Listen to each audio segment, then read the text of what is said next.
The questions that they asked me were basically on the paperwork that I already had brought with me. So for example, why do I want to go to America?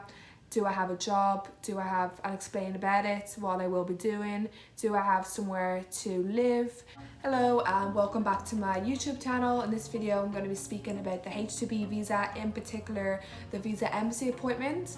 I've been receiving a lot of questions about this and people's concerns, including what paperwork exactly do you need to bring with you to the visa embassy, and what questions should they prepare answers for, etc., and just a general curiosity for how it all goes. And I felt the same way 3 years ago. I was literally in that exact position in 2018, getting ready for my visa embassy appointment literally around this time. So I can speak from my experience of everything that I did need and everything that helped me in the process leading up to this. So you do want to make sure that you do bring all the essential documents with you, because you literally book your visa embassy appointment online and you pay for this, etc. And then if you turn up and don't have all of your required information with you, it doesn't look good and it's a waste of your and their time as well. So making sure that you have everything, such as your passport. Make sure your passport is valid and in date for when you will be flying to and from America. So for example, I'm guessing that your start date is going to be somewhere in October and it's going to end somewhere in May. So making sure that it is in date for that time period. Next, bring a paid receipt of your visa visa appointment. Also bring with you your DS 160 form, making sure that when you do print this off, the confirmation code is printed also on that page. Also bring a letter from your club, so your offer letter that does include your petition number as well.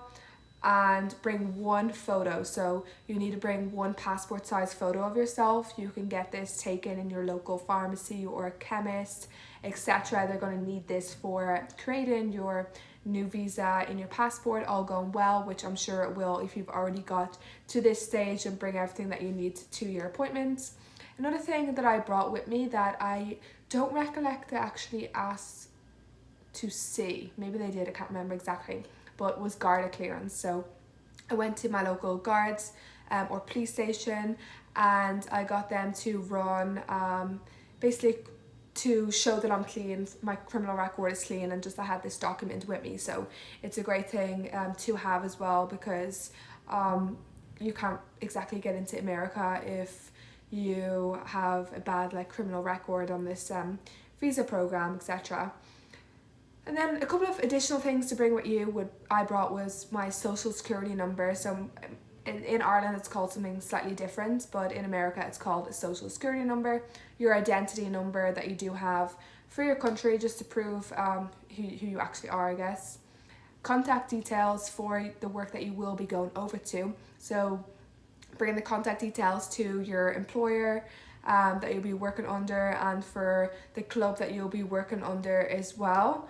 Having the confirmed dates of the time that you will be starting your job and ending your job, and knowing this very well. And then the last thing to bring with you, I would say, would be a resume. This is just great to have to show a history of the jobs that you have worked in the past and a history of your education.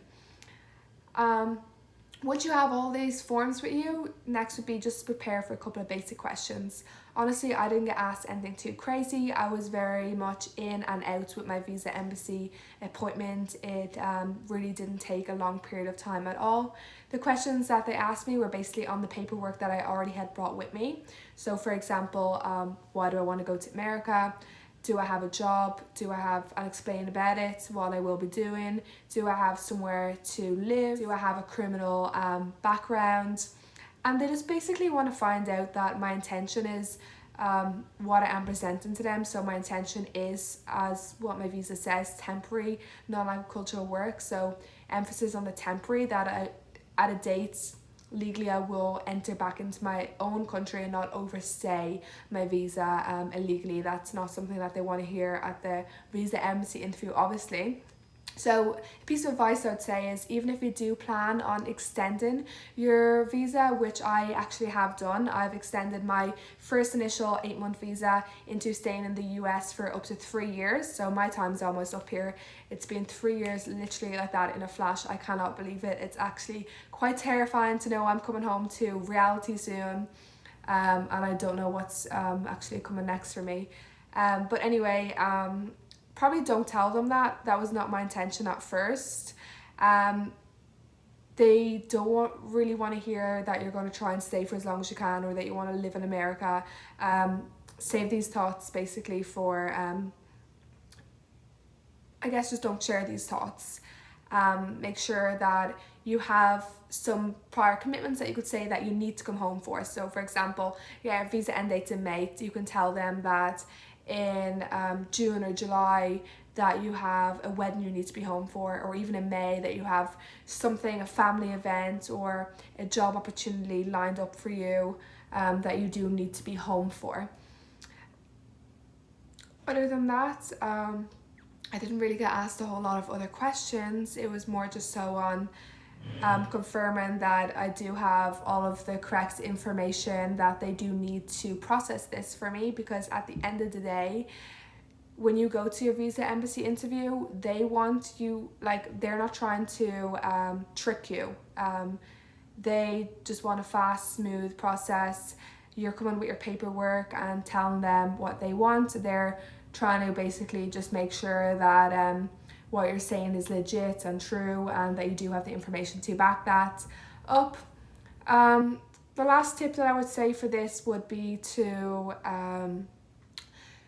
travel light. Don't bring a small handbag with you with maybe your phone, your wallet, your keys, a notebook, or an envelope of all of your important documents. Other than this, I wouldn't bring really anything else with you. And the reason for this is, when you do check in, it is required of you to hand over the possessions that you have brought with you, and they do place them away in a locker, so you can't even bring your phone or anything in with you to the embassy for your actual visa appointment. And you will get this obviously at the end. When I went into the embassy, it was almost like a line. It was just like a line of people and a couple of windows. So think about it as a bank. When you walk up to a bank and there's someone at the desk behind the glass protector, that's basically what it was like. It was a line of a couple of glass protector screens with people behind them, like when you go into a bank and you just speak with them for a couple of minutes. That's literally what it was. Not something too much to worry about if you do have everything that is required of you. Everything hopefully will go very smoothly for you, and that you will get approved. Once you're approved, very shortly it'll be time to book your flight, etc., and get on over, because it's literally a month away from when this visa will be starting again in October, which is absolutely crazy to think that it's that time of the year again. So best of luck to you. Wish you all the best in your H2B journey. If you are looking for more information, I have a couple of other YouTube videos on the H2B visa, on how to get extensions, etc., and my Facebook group chat where I do post some information about the H2B visa too. So all the links will be in the description box below. I'll show my Instagram down there as well, where I do post some of my own experiences and interviewing some other people on the H2B program over there. So best of luck to you. I hope your journey is successful and you get what you want out of it. And I'll talk to you again soon. Adios.